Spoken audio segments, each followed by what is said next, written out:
Home invasion. Hi everyone. This incident happened about 5 years ago.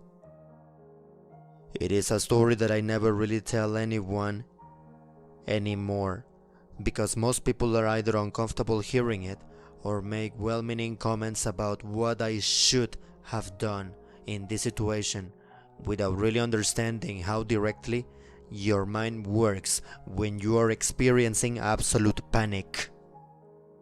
But you guys seem to get it, so here's my story. I was living in a relatively nice apartment in downtown Memphis, working as an ophthalmic technician.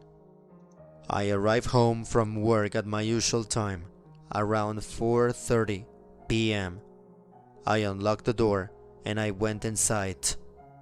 I set my phone, my wallet, and my keys on the kitchen island. Hearing my heavy metal door swing shut loudly behind me, and I began taking care of some errands around the house. Having grown up in a small town, it was a habit for me to not lock my door during the day, especially when I knew my husband would be home soon anyway. I have never forgotten to lock my door once in the 5 years since this day. I walked through my bathroom and into the large walk-in closet, and I began hanging the laundry that I had started earlier in the day before work. My front door opened and I smiled with surprise. My husband was home a little early, and I happily called out to him. I'm here, babe. I was met with silence, and I slowly began to feel that sinking feeling of something is wrong crawl up my spine. I tried to shake it off, thinking my husband simply hadn't heard me, and I walked out into my living room/kitchen area. Standing on the other side of my kitchen island was a complete stranger.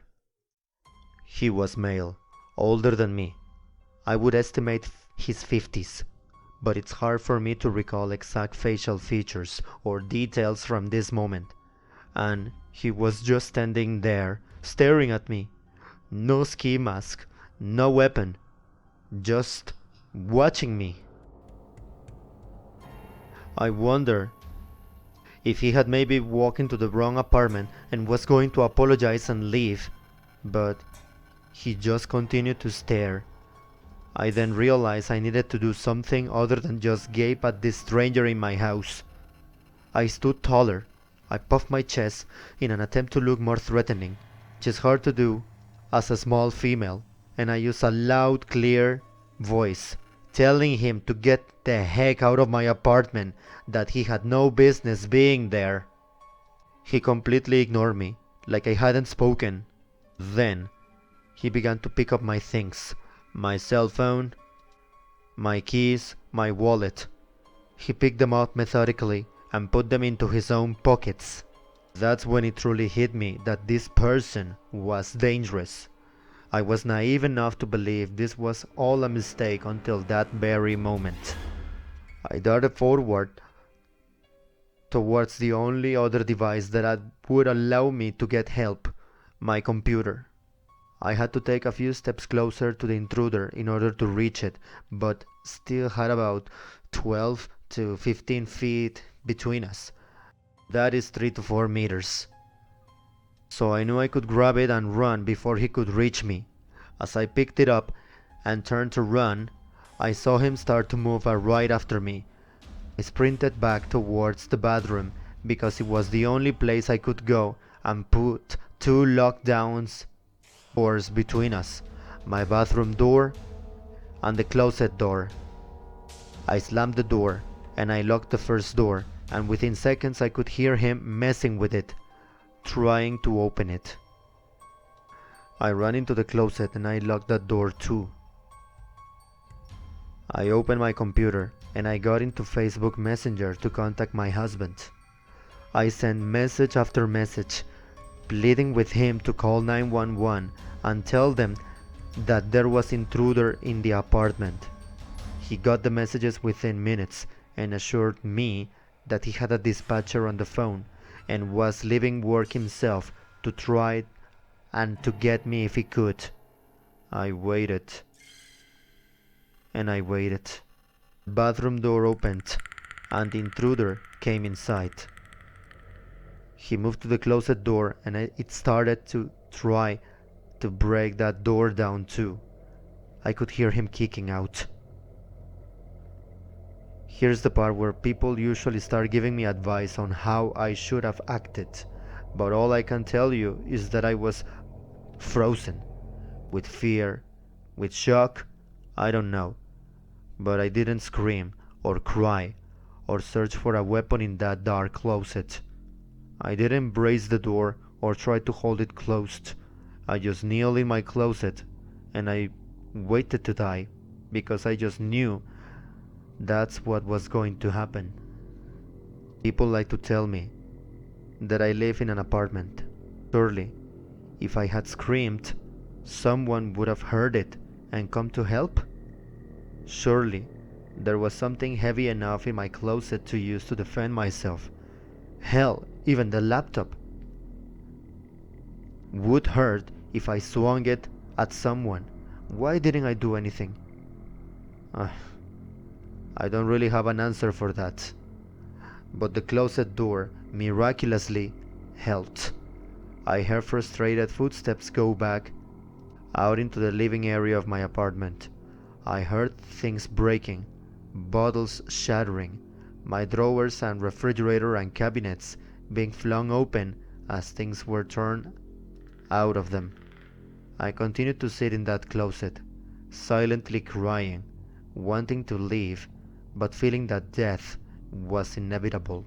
I felt awful about my selfishness in that moment, but I messaged my mom, who lived about a 15-hour drive away, and I told her what was happening.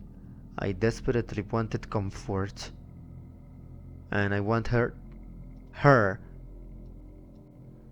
to tell my brothers and her how much I love her. I'm not a parent, but I can only imagine the fear and helplessness I put her through, knowing her daughter was in danger and there was nothing she could do to help. She messaged me constantly, begging me to keep replying. I told her I would as long as I could, but I also told her to tell my brothers I love them. I told her also to help my husband through whatever happened next, if it ended badly for me. The intruder started messing with the closet door again, mumbling disjointed words that I just couldn't really distinguish. I remember hoping that the police would get to the apartment before my husband, that he wouldn't be the one to find me in whatever state this invader left me in. The front door opened again, and it was my husband, shouting for me. The intruder walked out towards the living room and the kitchen area again, where my front door was located. And I opened the door and I darted from the closet to find my husband on the ground with him, pinning him in place. The man kept mumbling, at times yelling, but never really put up much resistance. This entire part is a blur for me. I remember feeling like the room was spinning, filled with fear mostly for my husband at this point. Eventually the police found the apartment. It took them about 25 minutes to arrive, which still blows my mind. I know time seems to move slowly during scary situations, so I thought it was less than that. But from the time my husband dialed 911 to the time officers arrived, it was 25 excruciating minutes. This isn't intended to bash them in any way. It just always seemed like this was an unusually long response time for a home invasion. I got my things back. They got them back from the man and took him out of my apartment. I numbly went through the process of filing a police report, telling them what happened exactly. One of the officers commented that I should really keep my door locked at all times. I remember feeling like he was being insensitive at the time. or blaming me for what happened. But later, I recognized his words were coming from experience. I'm sure he's seen the situation end differently for other women. Within 30 minutes, the scariest incident of my life was over. But I've carried the fear, the violation, the anxiety of having someone intrude into my space for years. If it happened to me once again, it could happen again. If you made it this far, thanks for listening. Please consider continuing, because this isn't all doom and gloom. If this or something similar has happened to you, and you're still struggling with the aftermath of it, the sleepless nights, the laying awake, listening for sounds or forced entry, the nightmares, the constant checking and rechecking your logs, this is what eventually helped me. Oh my god, this is hard. A year after this took place, my husband and I moved to the Midwest for his job. We selected a safe town with a nice apartment complex and chose a third-floor apartment with only one point of entry. I looked up every statistics on crime for the neighborhood, finding that an isolated incident of car theft was the only thing reported in decades. I still couldn't sleep at night. It was definitely better than staying in the same apartment in Memphis, but my husband often works night shifts now, and I simply couldn't continue being terrified to sleep at night. I realized my biggest fear wasn't that something could happen again, but that if it did, I was just as unprepared now as I was then. I hadn't changed anything other than my locking my door. That's it. And I knew I would likely freeze up again and live my life up to being able to hide well enough or having a door hold long enough to save me. And that was just unacceptable.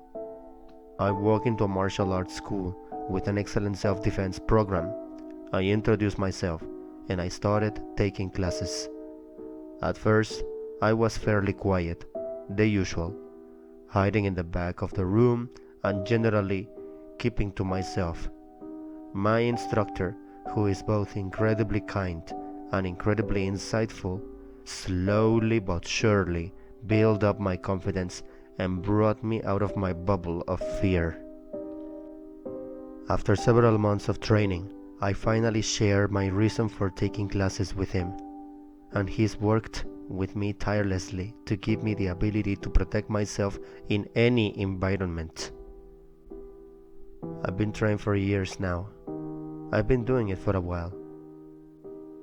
And the difference he has made in every aspect of my life is unbelievable. The meek, quiet girl that waited to die in her closet doesn't exist. I am a confident person. I am strong, confident.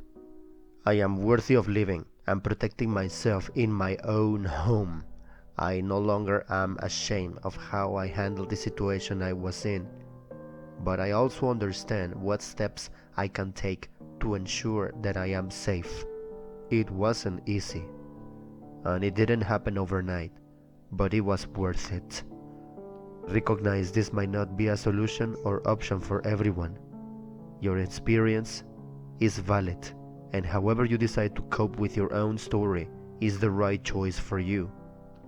This is how I happened to it. And it's worked well for me. Thank you again for listening. I am a little afraid to share this, but I'm not sure how people will respond. Maybe doing so will help someone else that's feeling alone with this. If anyone is struggling with their own story and wants a kind ear to listen, I'm here. Stay safe out here and out there.